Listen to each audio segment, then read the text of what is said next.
Oi pessoal, estou aqui para avisar vocês, já estamos com as nossas palestras presenciais, nossas doutrinárias, sempre com palestrantes convidados, com temas importantes, e a gente espera vocês lá. A gente precisa de contribuições para manter a nossa sede funcionando, precisamos pagar as nossas contas e nesse período tudo fica muito mais difícil. Então a gente conta com você. Um beijo e até daqui a pouco. Cátia passou e o setor doutrinário passaram para mim para falar um pouco sobre a doutrina espírita, o tema Bases da Doutrina Espírita. Na verdade, era para ser algo assim mais de bases, pensei como princípios da doutrina espírita, né? E falar de princípios é muito importante sempre a gente falar dentro da nossa organização, dentro do nosso centro, dentro do nosso grupo, falar sobre os princípios que são as bases da nossa crença, do nosso ideal. Eu entrei na doutrina espírita com 15 anos e desde então tenho estudado, mas mais do que isso, a gente vai vivenciando por etapas das nossas vidas. Nós temos aquelas fases onde a gente fica encantado pelo estudo, as fases onde a dor, principalmente a dor, as dores da alma colocam em prova a nossa crença e ela só vem fortificar. Se esse nosso ideal é sincero, só vem a fortificar essa crença pelo Espiritismo. Então, eu peço a ajuda de vocês, porque não é um lugar confortável, não me sinto confortável aqui, falei já isso outras vezes, prefiro 1000 vezes um grupo de estudo, mas eu acho que a gente precisa abrir mão, por vezes, da nossa zona de conforto, para falar um pouco, né, para as pessoas, quem sabe distribuir um pouco. Peço a ajuda dos bons espíritos, agradeço a Dona Lili, meu grande amor, que está ali comigo, meu prestigiar. E vamos lá. Então, doutrina espírita, a gente começa com um pouco de história, né? Como ela aconteceu, né? Os antecedentes. Só para lembrar vocês que todos os princípios que estão na doutrina espírita sempre ocorreram na história da humanidade. Todos. Você pode pensar em qualquer um. A doutrina espírita pensa na reencarnação. A reencarnação não é uma exclusividade da doutrina espírita. Talvez um ponto, um elemento ou outro esteja mais especificado dentro da doutrina espírita. A imortalidade da alma, todas as religiões praticamente acreditam na imortalidade da alma, da vida além da matéria. Comunicabilidade, rapaz, essa daí é velha, viu? Até Moisés disse para bora frear aí essa comunicação aí de vocês que está meio passando dos limites. Então, quando você pensa nos princípios, Deus, poxa, desde os povos mais primitivos, a gente imagina a crença em algo superior a gente. Então a gente procura, por instinto, algo que fosse superior. Então, obviamente, a doutrina espírita, os princípios sempre estiveram. E o que aconteceu na época em que a doutrina espírita foi codificada, que ela iniciou, foi uma presença de alguns fenômenos que se intensificaram no século XIX. Muitos mesmo, muitas investigações de manifestações de espíritos estavam ocorrendo nessa época. Era como se fosse, como diz Arthur Conan Doyle, aquele livro História do Espiritismo, a invasão dos espíritos, a invasão programada ali. E essa invasão se potencializou mais com os fenômenos que ocorreram lá nos Estados Unidos, os fenômenos das irmãs Fox, que foi em Hydesville. Por que eu digo esses fenômenos das irmãs Fox? Porque todo espírita fala das irmãs Fox, porque realmente foi um fenômeno que o negócio lacrou, pegou, geral. É como se tivesse uma notícia que se espalhasse nos principais portais hoje de internet e pegou em todo mundo. Então todo mundo ficou sabendo dos chamados os fenômenos das irmãs Fox. Eram as batidas E dessas batidas começaram a se transformar em comunicações dos espíritos, porque uma batida começaram a se transformar na letra A, duas batidas B, ou sim uma vez, não, duas vezes, não sei, três vezes, e começaram a criar todo um diálogo nessa época com as irmãs Fox na época. As médias, Caterine e Margarete na época, e depois teve a irmã Lé, uma outra irmã chamada Lé, todas médias de efeitos físicos, e aquilo ali pegou nos Estados Unidos. Essa onda, claro, atravessou o oceano, ou seja, lá na Europa, principalmente na França, o que a gente brinca sempre no nosso curso básico, virou aquela coisa assim de moda, as chamadas mesas que giravam, as mesas que falavam.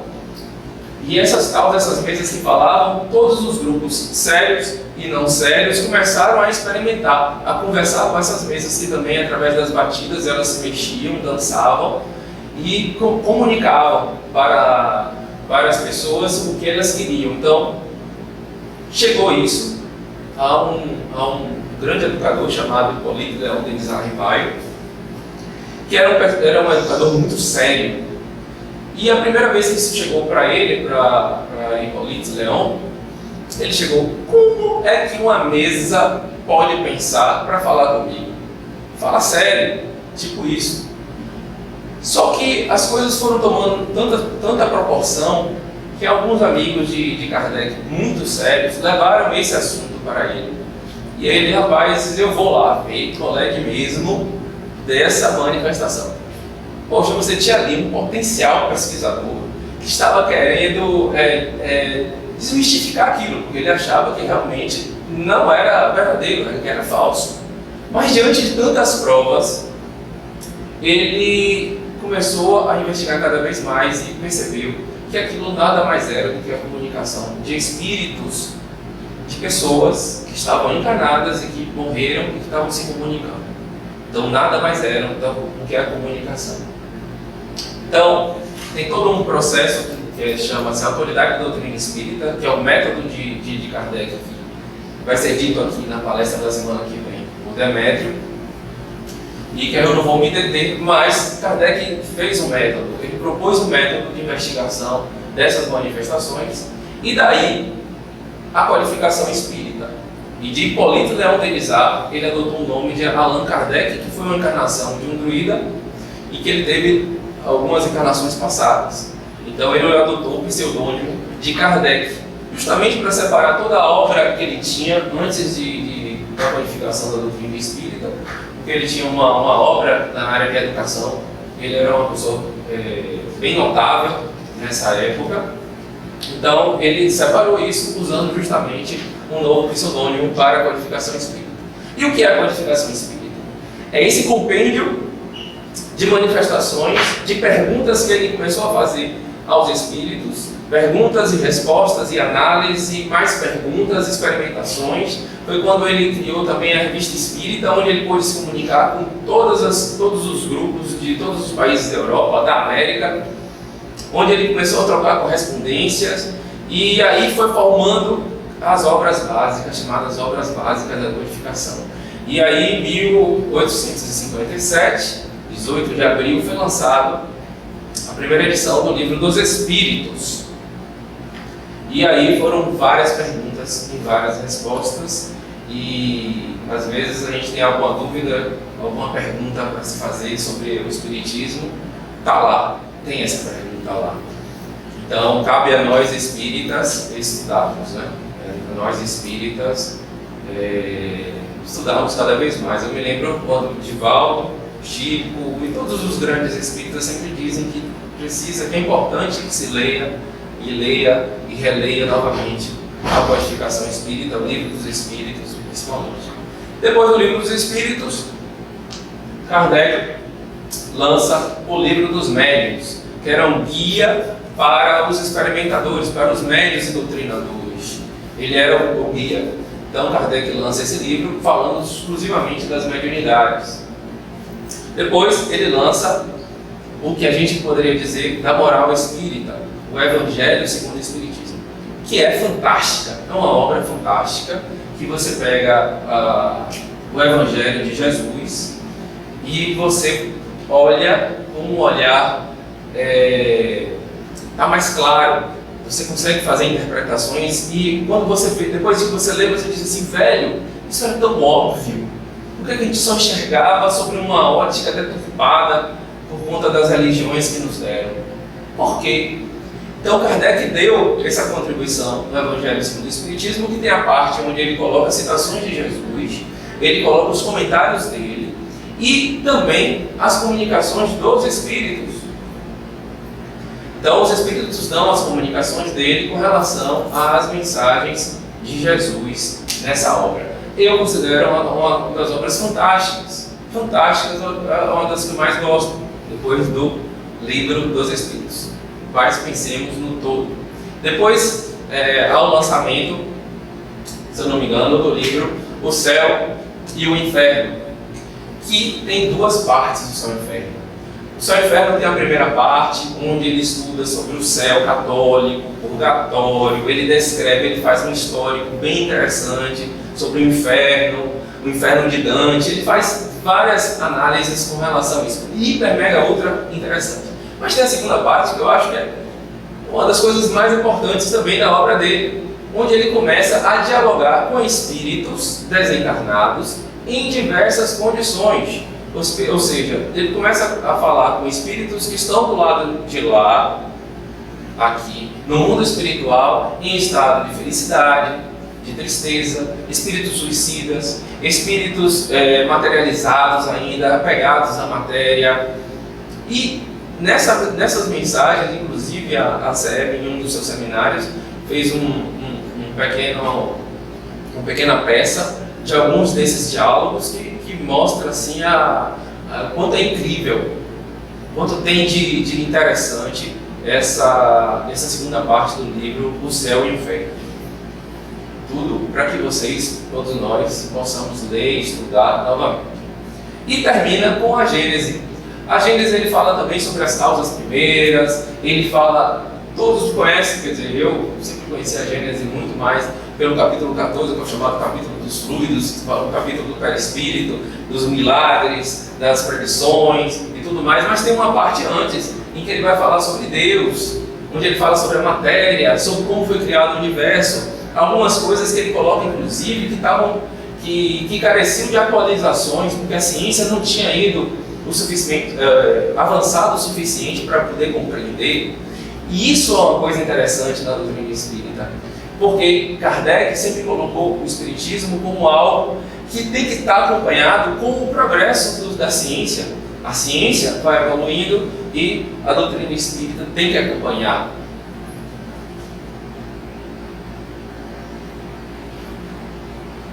Então, no que é o espiritismo, ele entrando basicamente no espiritismo, qual é a definição que se pode dar ao espiritismo.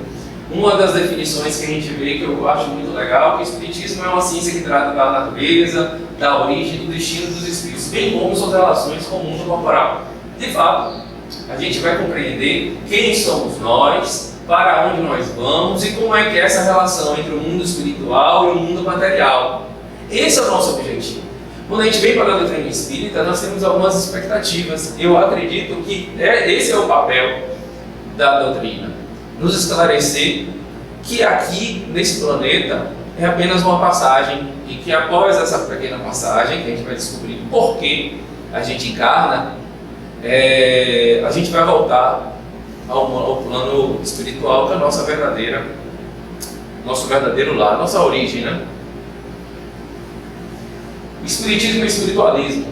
É só importante também colocar que a maioria das religiões, elas são espiritualistas. O espiritismo é espiritualista, porque ser materialista é só acreditar na matéria. Ser espiritualista é acreditar em algo além da matéria. Então, o espiritismo é espiritualista. As doutrinas são espiritualistas, mas nem todas as doutrinas espiritualistas são espíritas. Então, é bom só deixar isso mais ou menos voltando. Kardec coloca a doutrina espírita sempre com um tríplice aspecto: da ciência, da filosofia e da moral. O espiritismo, como está nessa definição, que eu acho também muito legal, é ao mesmo tempo uma ciência de observação. Eu observo as coisas que estão ao meu redor, observo as comunicações, e uma doutrina filosófica. Como ciência prática, ele consiste em relações que se estabelecem entre nós e os espíritos. Como filosofia, compreende todas as consequências morais que demandam dessas mesmas relações. Então, você querer ser espírita e dizer que está mais ligado à ciência espírita, ou seja, você só quer observar, você não quer entrar para poder você se estudar também nesse jogo e melhorar-se, por exemplo. Então não existe você tirar algum desses aspectos dentro dos nossos grupos de estudo. Você quer estudar a doutrina espírita, você está estudando filosofia, você está estudando a ciência. E principalmente você tem que aplicar isso dentro da sua própria vida, porque senão não é doutrina espírita. Assim como nós nos colocarmos à parte do que a ciência está nos dizendo. Porque senão nós vamos entrar na mesma fé cega que a todas as outras religiões. Eu acredito porque eu acredito e acabou. Como eu digo, eu não vou vacinar porque eu não vou vacinar e acabou. Coisas assim, é muito cego, é muito sem você tentar imaginar. Então, os dois extremos estão equivocados. Os dois extremos, eles precisam chegar ao meio termo. Então, é por isso que assim, a doutrina espírita dialoga muito bem com a ciência, com a filosofia, com as consequências morais. E isso é fantástico. O espiritismo, algumas coisas que são importantes aqui, que sempre o pessoal pergunta, qual é o culto e que é o culto. O espiritismo não tem um culto material, não tem uma regra a ser seguida. Nós, encarnados, estabelecemos algumas pequenas regras para que a gente possa funcionar enquanto grupo. Mas isso não é universal, isso é característico de determinados grupos, mas nós não temos cultos. A gente tem aqui programado, todos os sábados às 17 horas, nós temos uma palestra espírita. Mas não tem, vamos vir vestidos de branco, temos que levantar às 17h30 para as 18 horas, no horário de Maria, por exemplo, orarmos. A gente pode às 18 horas fazer o Ave Maria, não tem problema nenhum. Mas isso não é um rito, isso é apenas um desejo, eu quero fazer. Mas por que estaria ligado às 18 horas? Então, o espírita que não raciocina, o espírita que não põe em xeque todas as informações, ele está carecendo da parte da ciência. Você pensar, porque senão nós vamos automatizar todas as nossas, automatizar todas as nossas ações, automatizadas, sem pensarmos o que nós estamos fazendo. Isso é concebível para nós que já temos um nível de raciocínio lógico e de vontade. A gente tem que fazer as coisas compreendendo, e Kardec traz isso. Isso faz parte da fé espírita. Fazer porque você compreendeu, fazer porque você sentiu. O racional é importante, mas você vai trazer isso para o racional, ou você vai sentir depois que você, pelo menos no meu caminho, depois que você racionalizou, porque existem outros caminhos. Então, não podemos deixar de mão um desses aspectos. O espiritismo não tem ritual, o espiritismo não prescreve qualquer forma de paramento, nem formalismo, não tem hierarquia, não existe o sacerdote, o papa do espiritismo. Isso é dado pelo respeito que nós temos de alguns espíritas. Por exemplo, hoje eu poderia dizer assim, poxa, eu respeito muito o Divaldo, ele está longe de ser um papa, de ser um sacerdote e tudo mais, mas pelas características, pelo trabalho que ele desempenha, há um respeito natural, do meu ponto de vista. Há um respeito natural pelo trabalho que Chico fez. Mas em nenhum momento ele se coloca como o Francisco ou o Papa. Não, de forma alguma. Não existem escalas.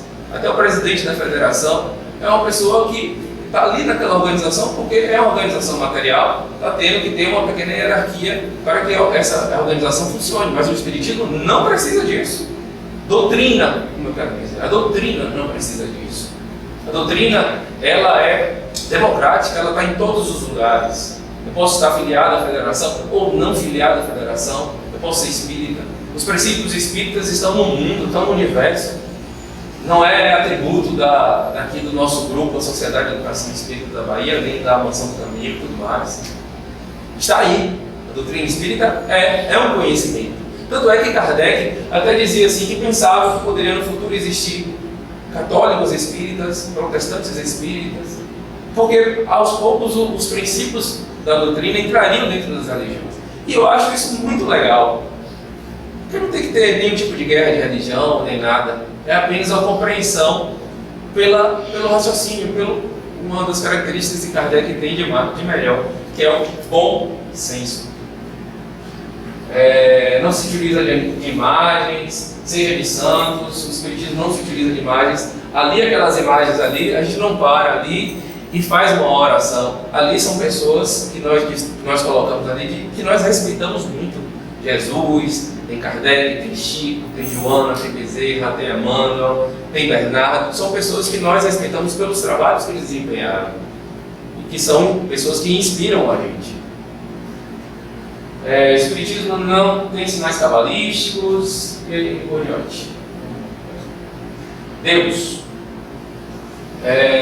A primeira pergunta do Livro dos Espíritos, todo mundo que está aqui sabe, o que é Deus, que é a grande sacada de Kardec. Ele não fala quem é Deus, ele fala o que é Deus. E aí a primeira resposta, que também todo mundo sabe, é a causa primeira de todas as coisas, é a causa primeira. Deus é infinito? Não, infinito é seu atributo. Então, falar de Deus é falar de algo que nós temos desde o início da nossa civilização. Desde o início da nossa civilização, a gente procura algo como Deus. É instintivo. Nós queremos Deus, nós queremos algo superior.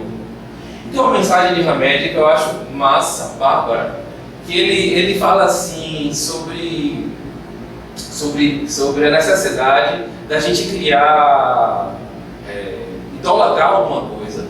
Idolatrar aquele cara do rock, do samba, do futebol, que essa necessidade de aquele fã-clube por determinadas coisas é uma carência de algo superior, ou seja, ele não tem ainda aquela falta daquilo em si e projeta isso nesses ídolos materiais aqui que nós temos, que são eu sou fã de Neymar, eu adoro Neymar.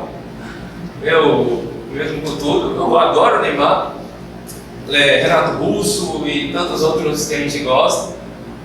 Mas tem aquelas pessoas que são venerando aquela pessoa, idolatra. Aquilo ali é a falta de Deus. Quer dizer, segundo essa observação de Hamed, e eu achei interessante essa observação dele. Se eu entendi certo, né, estou falando aqui, daqui a pouco não é nem isso, mas eu acho que eu entendi dessa forma. Então, provas da existência de Deus é o axioma, como eles colocam, que não há um efeito sem causa. Todo mundo fala disso, né? A ciência fala isso, nós sempre falamos isso, que não há um efeito que não tem uma causa. Também brincávamos muitas vezes no curso básico, se eu tenho Carminho, estava lá, era que se você pegasse um monte de tinta guache e jogasse na parede, como é que ia dar um Renoir? Aí Jonei, que era um grande do curso, ele disse: mas você está jogando isso bilhões de vezes. Então isso, aí eu perguntaria, então isso é acaso? Que depois que você jogar bilhões e bilhões de vezes, pode sair um Monet, um Renoir, um Da Vinci, e aí seria o acaso. Então esse acaso a gente pode chamar de Deus, porque isso aí é uma coisa assim maravilhosa. Vamos louvar o acaso com o nome de acaso, porque na verdade é algo superior. E outro, que se eu não me engano, isso está na Gênese, são as milhões de peças de um relógio intrincado. Você pega essas peçazinhas de um relógio suíço, um daqueles relógios de parede, e de repente joga, lembra ele todo, e de repente você, com o tempo, ele vai se transformar aquela precisão do relógio suíço. Tá, sem erro, não é esse nosso ali que está equivocado, né? Nós precisamos trocar de novo, já vai ser o terceiro relógio. Então, mas também até aquele, você vai imaginar como é que o acaso vai fazer algo como aquilo. E você pode observar Deus também em outras coisas. Tem gente que pode observar pela razão dessa forma, mas tem gente que olha pela natureza. A natureza, você vai para alguns lugares assim sossegados, você vê as paisagens, você vê a beleza. Tem outras pessoas que se encantam pelas relações entre uns e outros. e acha aquilo ali, puxa, olha que beleza, é a preciosidade de Marquinhos, fechando os olhos, na minha frente. Então, isso aí é Deus que está nele? Não, é Deus que vai reagir nele. Não. Essa preciosidade as pessoas também veem nas relações entre uns e outros pares. Acho isso legal. Lindsay mesmo fala que vê mais Deus nisso, né, nas relações, e isso é legal. Então, é observar Deus. A Gênesis traz uma coisa tão bonita, que é como é que Deus vai saber o que é que nós estamos fazendo, como é que Ele pode saber o que nós estamos fazendo. Aí Ele fala assim, vocês podem imaginar uma coisa, imagine como se Ele fosse, fala como um fluido, mas como se fosse, vamos imaginar com um gás que nos rodeasse. Se fosse como comparação, tipo esse gás que nos rodeasse todo o planeta, todo o universo, Ele não estaria sabendo de tudo ao mesmo tempo? Então são pequenas imagens que a gente, como pessoas ainda restritas pela visão material, a gente pode pensar, ou como aquele que vê em cima de um cume da montanha as coisas que estão acontecendo embaixo. Você não está vendo, porque você não tem a visão do todo, mas quem está lá em cima consegue ver. Então, ter essa visão de Deus, para a gente, eu acho isso, é o básico da doutrina espírita. Acreditar em Deus. Deus está nos nossos corações, Deus está nos nossos dias. Atributos da divindade, eu vou falar, panteísmo também. Mas Deus, alguns dos atributos dele, que eu vou falar rapidamente, é a inteligência suprema, a causa primeira de todas as coisas. Inteligência suprema, porque se tiver uma inteligência maior, o outro vai ser Deus, não é esse cara, entendeu? Causa primeira de todas as coisas, porque se tivesse alguém antes, esse alguém é que seria Deus, não era ele.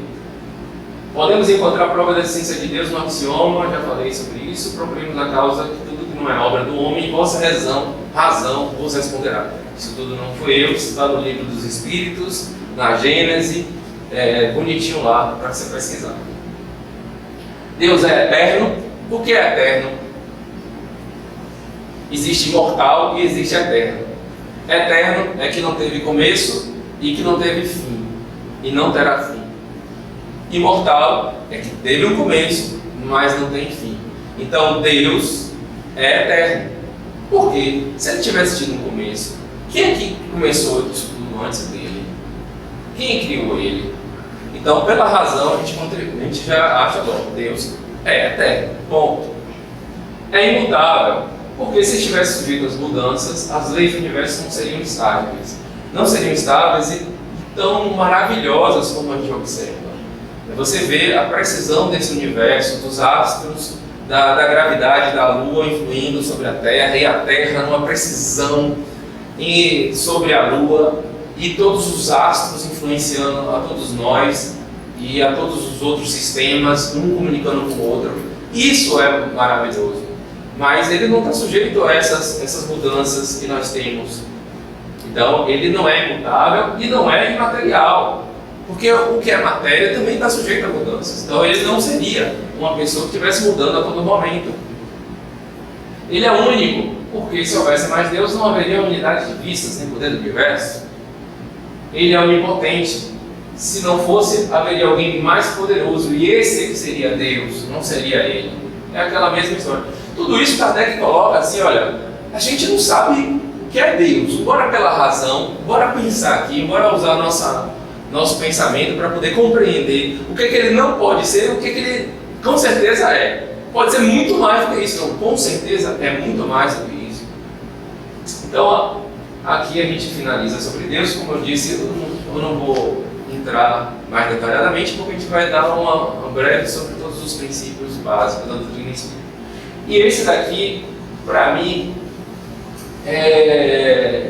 a imortalidade da alma está em todas as religiões, ou seja, nós sobrevivemos à morte do corpo, ponto. E a vinda de Jesus aqui,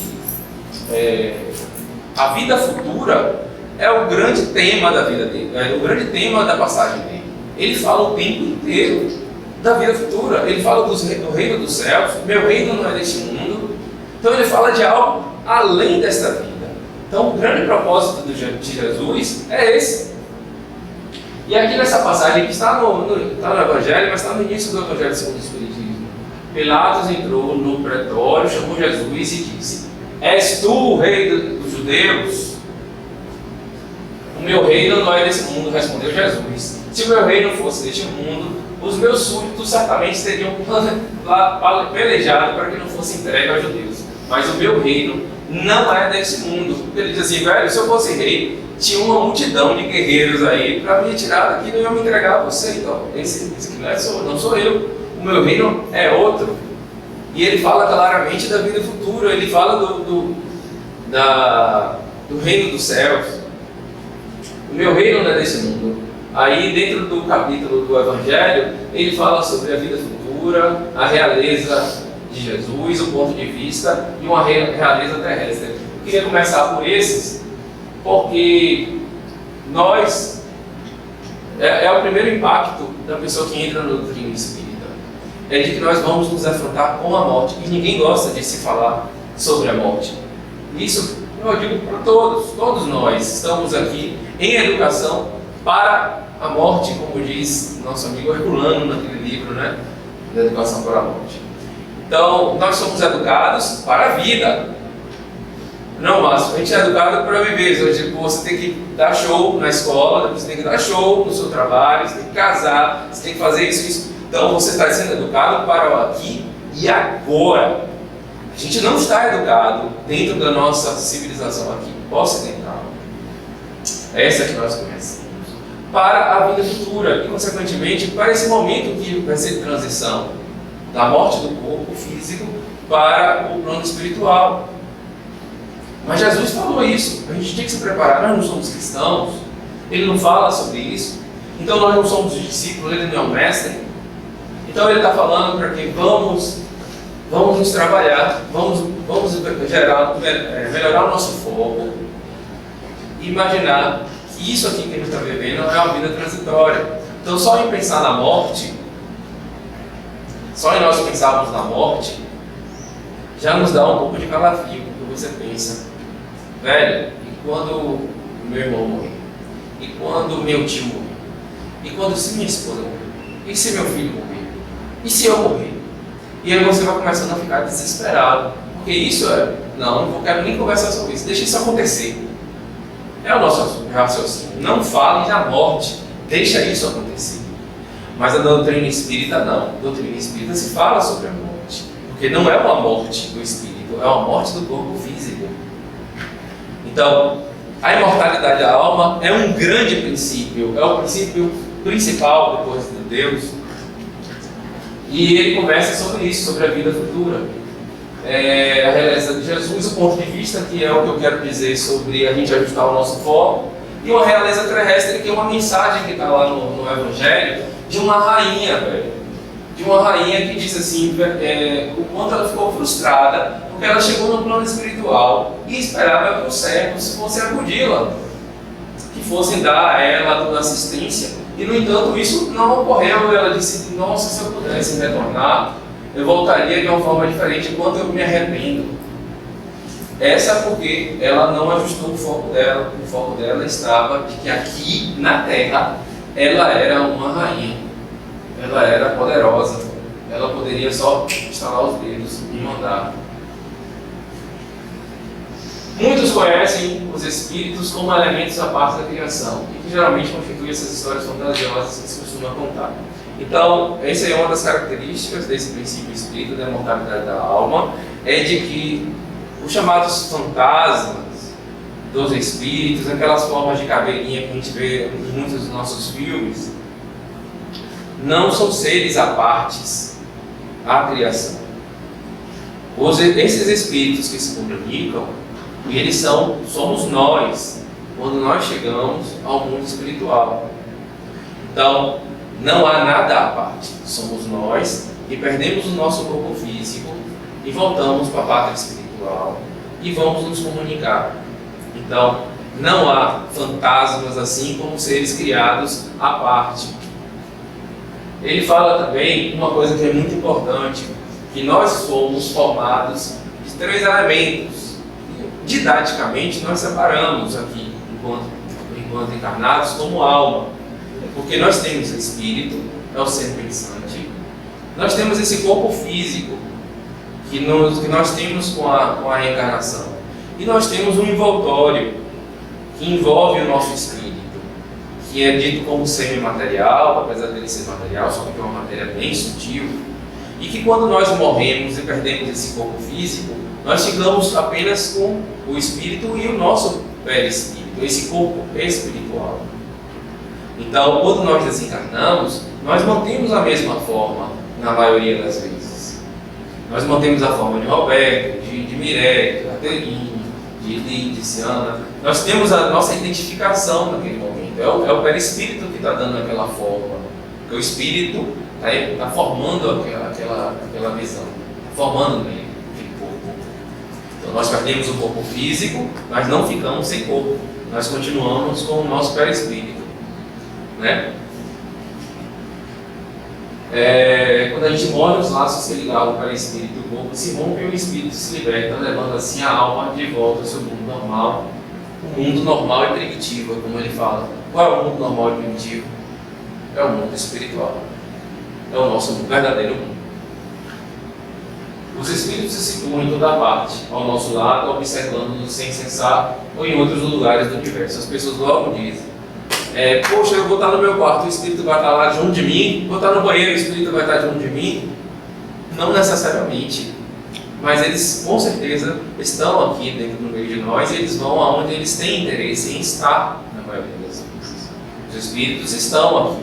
Eu vejo encarnados, mas não vejo desencarnados, mas sei que eles estão aqui. Muitos com várias intenções positivas, boas, de ouvir, de aprender, outras de inspirar, para que haja oração, haja sintonia. Alguns que não gostam do que eu estou falando, ou não gostam desse trabalho, também podem estar aqui, porque é super, mega, ultra democrático. É muito democrático. Mas o mais importante é como eu estou.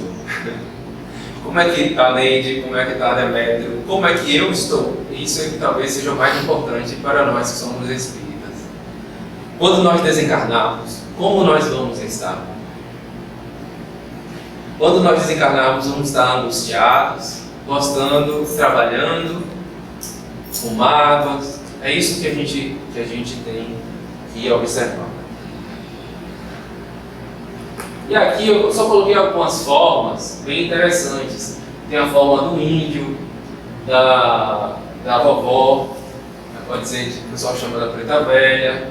Aqui formas, espíritos de entidades do candomblé, né? O preto velho, a forma de uma madre superiora. Porque muitos espíritas e outras pessoas têm evidência e veem espíritos de diversas formas.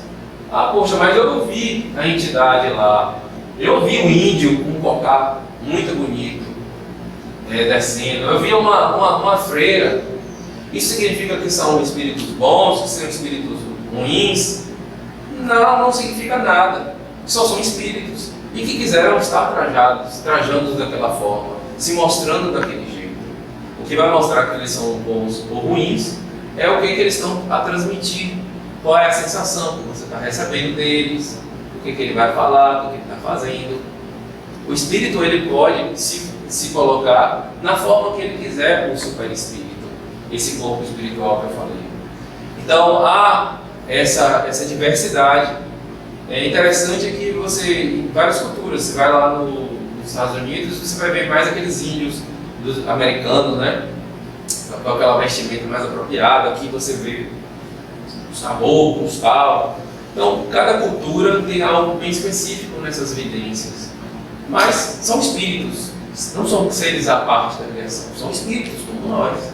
Eles querem colocar assim, ou tiveram uma encarnação assim, ou querem passar essa imagem. Simplesmente é isso. Falando aqui só sobre os princípios, os elementos gerais do universo, é que nós temos 3 elementos gerais do universo, isso é bem curso básico, né? Passar rápido. A gente tem Deus, que é o Criador, e você tem o elemento material e o elemento espiritual. Isso a gente fala muito mais pela didática, Kardec fala muito isso pela didática, porque você não vai ver espírito sem matéria e nem matéria sem espírito, eles estão juntos, ad eternos. Não existe o espírito sem. E Deus é o criador de tudo. Mas há um desenvolvimento do princípio material e há um desenvolvimento do princípio espiritual, até chegar no espírito. E aqui é o perispírito que faz essa correspondência, essa ligação com o corpo material. O fluido universal é o que nós espíritas chamamos da matéria básica, a matéria elementar. Estamos todos mergulhados em fluido. Aqui nós estamos mergulhados no ar, no oxigênio, né? Nós estamos mergulhados nos gases, mas que é essencialmente material. Mas nós estamos mergulhados também em uma matéria muito, muito, muito sutil, espiritual, que é chamada desse fluido universal. Que fala, é a matéria elementar primitiva, da qual as modificações e transformações constituem inumerável variedade de corpos na natureza, ou seja, tudo deriva dessa matéria elementar primitiva. Estamos imersos nesses fluidos espirituais. Estamos aqui. E isso é uma coisa bem interessante, porque isso é o princípio da nossa comunicação enquanto espíritos. Nós estamos mergulhados nisso, então nós nos comunicamos. As minhas vibrações afetam a Marcelo, que está lá, a Liz. A gente está se influenciando uns aos outros aqui, né? Nós nos influenciamos. O próximo princípio é a pluralidade dos mundos habitados. Jesus coloca lá no Evangelho segundo o Espiritismo, coloca isso logo no começo. Não se turbe o vosso coração. Crede em Deus, crede também em mim. Há muitas moradas na casa de meu Pai. Se assim não fosse, já eu vos teria dito, pois me vou para vos preparar um lugar. Depois que me tenha ido e que vos houver preparado um lugar, voltarei e vos retirarei para mim, a fim de que, onde eu estiver, também vós aí estejais.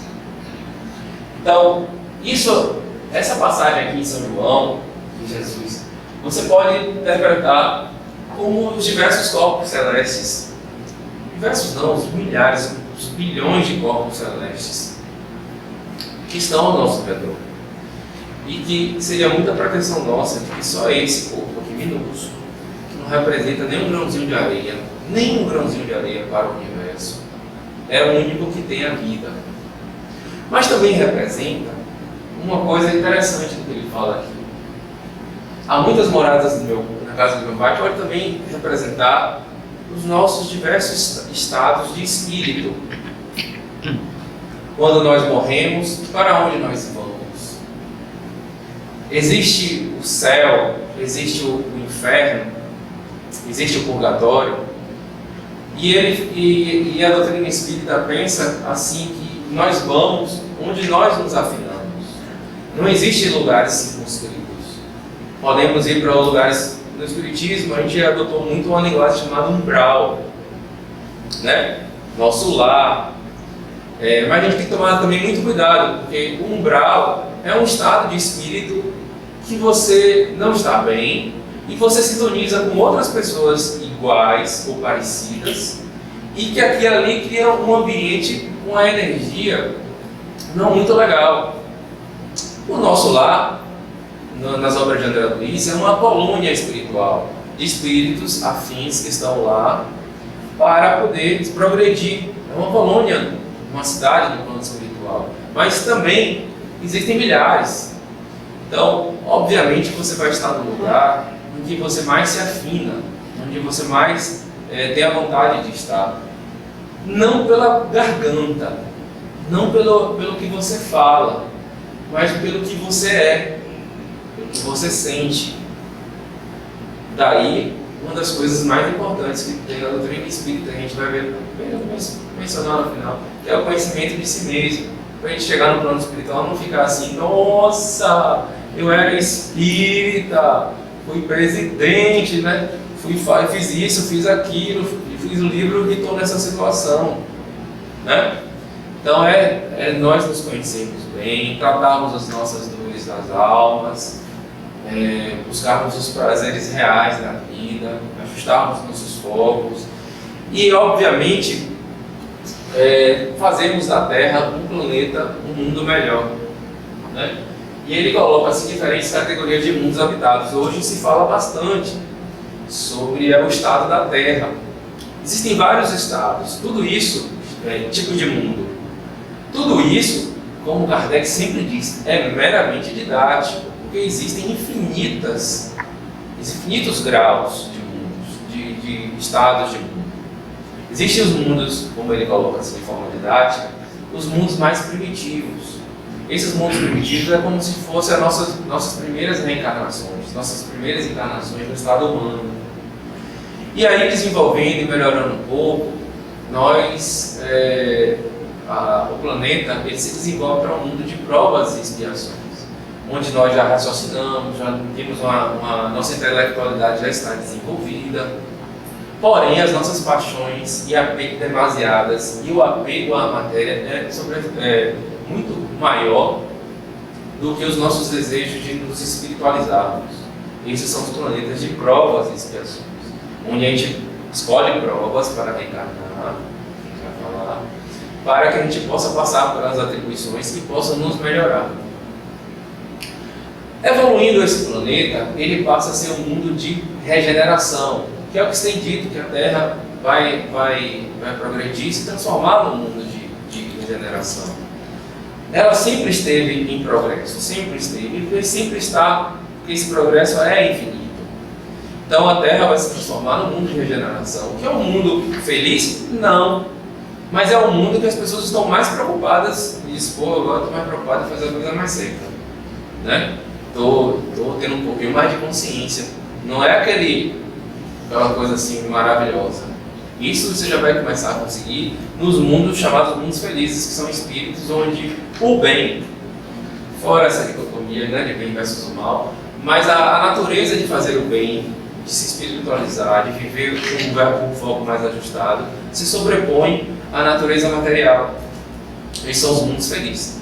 E o mundo que seria o mundo dos espíritos mais evoluídos, seriam os mundos divinos ou mundos celestes. Então, essas seriam as diferentes categorias de mundos habitados. Obviamente que a Terra já foi um mundo primitivo. Naquela época onde se teve as primeiras encarnações de humanos, né, aqui na Terra, ela foi evoluindo. Vieram espíritos, naturalmente vieram espíritos de outros mundos para a Terra também, de mundos de provas e expiações poderiam ter vindo aqui para nos ajudar a progredir.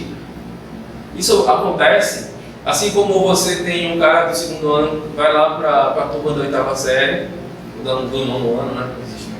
Do nono ano, para fazer uma monitoria lá com a galera. Então, vem aquela multidão de espíritos para poder fazer progredir aquele mundo. E é o que a gente espera que esteja acontecendo na Terra. Vieram muitos espíritos para poder nos ajudar aqui, porque o bicho não tá legal, né? Mas a dor tem sido tão grande e o sinal dessa dor, tomara que tenha como consequência uma melhora dos nossos padrões vibratórios, né? Na nossa destinação da Terra. A Terra é um planeta de miséria, gente. Tem muita tristeza, mas também tem coisas muito boas. É que às vezes a gente também delimita no planeta Terra apenas os locais onde você vê assim, aquela maneira rude de lidar com a vida. Mas existem pessoas que trabalham no silêncio, existem muitas pessoas que trabalham no silêncio. E é isso também que a gente tem que se focar. Esses exemplos que muitas vezes são silenciosos, mas estão ao nosso redor. Existe muita bondade ainda surgindo, muita vontade de progredir. E a destinação da Terra, mais uma vez como eu disse, é melhorar. Aqueles que obviamente não têm essa vontade, obviamente não vão mais se afinar com a Terra no momento que a maioria diz assim, pronto, a maioria agora está querendo evoluir. Você não se afina, obviamente ele vai para onde ele se afine, né? Onde ele queira estar. Isso é de uma forma muito natural, jamais punitiva que Deus vai chegar a tirar você e levar para um outro mundo. Eu penso a doutrina espírita dessa forma, ela não vai fazer isso, mas que naturalmente você não vai ter mais essa relação com um planeta ou com um determinado tipo de energia. Comunicabilidade é um outro princípio, ou seja, a gente fala aqui agora sobre a mediunidade propriamente dita. Ao desencarnar, a alma conserva todas as suas virtudes virtudes, conhecimentos, paixões, vícios, afeições. Ponto. Nós mantemos tudo isso. Quando nós desencarnamos, nós não nos tornamos espíritos puros e sábios do plano espiritual. Não vamos fazer isso. Nós vamos ser os mesmos Robertos e fulaninhos daqui, dessa vida, nós vamos continuar.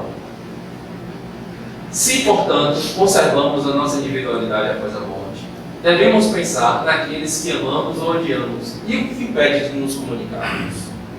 Ou seja, se eu desencarno, por exemplo, e eu sou assim extremamente apaixonado ou ciumento ou pela minha esposa que ficou, eu vou continuar pensando em quê? Na minha evolução? Não. Minha ideia fixa se chama a minha paixão que ficou na Terra. Ou o meu ódio e a minha frustração de todos aqueles que me derrubaram, né? Que me derrubaram. Ou se o meu propósito era sempre buscar a cura para a humanidade, quando eu desencarnar, eu vou continuar querendo a cura das doenças da humanidade ou o bem da humanidade. Então, as nossas paixões fora do nosso corpo vão ser iguais ou maiores do que quando nós estamos no corpo. Nós continuamos a ser, daí aquela educação para a vida, pensando no pós-morte, educação para a morte, segundo o Record. A gente precisa saber e ter responsabilidade sobre esse nosso estado futuro, estado que nós vamos estar no futuro. Essas são dificuldades, as nossas relações não são fáceis. A gente tende a repetir muito do nosso passado, porque é onde a gente precisa realmente melhorar. E isso vai atazanar a gente. Mas tudo isso é para que a gente, fora do corpo, quando nós desencarnarmos, a gente possa estar melhor. A gente pediu por isso, cara. Todos nós pedimos por isso. Então, nós vamos pensar naquele que amamos e odiamos. E isso faz com que eu queira me comunicar. Você lembra o que eu estava falando sobre estarmos mergulhados num fluido? Se estamos todos mergulhados num fluido, o meu pensamento ou as minhas ações podem influenciar qualquer um de vocês e vocês influenciar a mim. Então, eu posso, por que me impede de me comunicar com Carla Gramacho? Não sei, o que me impede? Se eu estava pensando assim, eu disse, eu desencarnei ainda com o meu pulmão todo acabado, foi aquela médica que me salvou. Eu vou querer muitas vezes assim, porra, ela tentou me salvar, fiz o máximo por mim, ainda durei mais tempo do que eu deveria. Isso eu quero dizer ajudar ela, não vou querer ajudar ela? Vou, às vezes só com um pensamento bondoso, mas se eu achei que ela não fez coisa boa comigo, eu vou lá influenciar ela sim. Porque eu continuo sendo o mesmo Roberto, rancoroso ou amoroso. E é assim que acontece dentro das nossas relações, né? Assim que se fala muitas vezes, aí entra nas chamadas obsessões, que são as influências pertinazes de determinados espíritos sobre outros espíritos, sejam de encarnados, sejam de desencarnados. Então, eu posso influenciar negativamente o desencarnado. Nós podemos influenciar os desencarnados, sim. Nós podemos obsidiar os desencarnados. E os desencarnados a nós. E essa relação se tornando cada vez mais forte. Então, já que eu tenho as mesmas paixões, os mesmos vícios, eu posso fazer aquilo tudo que eu sempre quis fazer. Só que dessa vez eu estou fora do corpo e vou me comunicar. Os espíritos exercem sobre o mundo moral e mesmo sobre o mundo físico ação incessante. Agem sobre a matéria e sobre o pensamento e constituem uma das forças da natureza. Os bons espíritos nos convidam para o bem, nos sustentam nas provas da vida e nos ajudam a suportá-las com resignação e coragem. Os maus nos convidam ao mal. É para eles um prazer ver-nos sucumbir. Os médiuns, então, seriam instrumentos utilizados para se comunicarem mais ostensivamente. E as almas, enfim, se manifestam espontaneamente ou mediante evocações que são atraídas pela razão de sua simpatia ou pela natureza moral do meio que o evoca. Então, nós temos os chamados médiuns, aqueles que são intermediários entre o plano material e o plano espiritual, por uma questão de organização entre o seu corpo físico, o seu perispírito e o espírito, o seu organismo material e espiritual, você tem essa capacidade de manifestar a presença desses espíritos desencarnados. Então eu posso manifestar através da fala, que é chamada psicofonia, através da escrita, a psicografia, dos efeitos mediúnicos, de materialização, através do meu ectoplasma. Eu posso fazer também, enxergar os espíritos pela mediunidade de evidência. Eu posso ouvir os espíritos pela audiência e tantas outras mediunidades que nós temos. Isso por conta dessa mediunidade, que é um atributo da sua organização. O seu corpo físico, o seu link, corpo físico para espírito, espírito. Somente pelo seu corpo físico, mas a gente não pode esquecer que quem modela o corpo físico é o espírito. Poxa, a gente vai falar sobre reencarnação, mas de Jesus, tá? E aí, eu acho que todo mundo já deve ter visto isso. Jesus, tendo vindo às cercanias de Cesareia de Felipe, interrogou assim seus discípulos: que dizem os homens com relação ao Filho do Homem?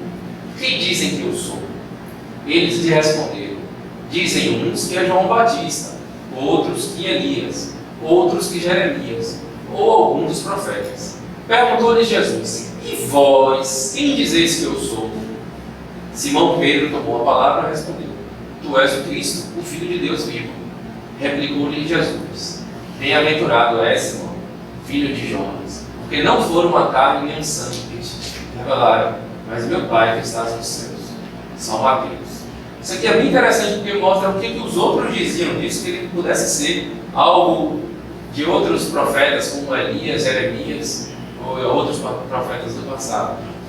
E aqui nessa parte, depois da transfiguração, daquela parte da transfiguração, onde Jesus se manifestou, materializou com a presença de Moisés e de Elias do seu lado. Seus discípulos então interrogaram dessa forma: por que dizem os escribas, seguinte Elias, ser preciso que antes volte Elias? Jesus lhe respondeu: é verdade que Elias há de vir e restabelecer todas as coisas, mas eu vos declaro que Elias já viu e eles não conheceram e trataram como lhe aprouve, e assim que farão sofrer o Filho do Homem. Então seus discípulos compreenderam que fora de Jesus e João Batista que ele falaram, ou seja, eles falaram que João Batista era a reencarnação de Elias. Ponto. Isso aí, a reencarnação está no Novo Testamento. Claramente, João Batista era a reencarnação de Elias. Aí veio o cara, rapaz, para falar aqui, Nicodemos, o cara era um estudioso da religião, e ele vai conversar com Jesus, mas ele tinha, eu acho que boa intenção, pobre do Nico aí. Ele diz: como pode nascer um homem já velho? Pode tornar a entrar no ventre da mãe para nascer segunda vez? Retorquiu-lhe Jesus: em verdade, digo-te, se um homem não renasce da água do Espírito, do corpo e do Espírito, não pode entrar no reino de Deus. O que é nascido da carne é carne, e o que é nascido do Espírito é Espírito. Não te admires de que eu te haja dito ser preciso que nasças de novo. O Espírito sopra onde quer e ouve sua voz, mas não sabe de onde ele vem, nem para onde ele vai. O mesmo se dá com todo homem que é nascido do Espírito, respondeu Nicodemos. Como pode isso se fazer? Jesus lhe observou: pois que és mestre em Israel e ignora essas coisas? Digo-te em verdade, que não dizemos senão o que sabemos, e o que não damos testemunho, senão o que temos visto. Entretanto, não aceitas o nosso testemunho. Mas se não me creres, quando vos falo das coisas da terra, como me crereis quando vos falo das coisas do céu? Então Jesus aí dá uma aula sobre a reencarnação nessa época do Evangelho do Novo Testamento. Fala sobre isso aí. Então, dentro da doutrina espírita, nós acreditamos na reencarnação como uma forma de progredir, de evoluir, de nos aperfeiçoarmos.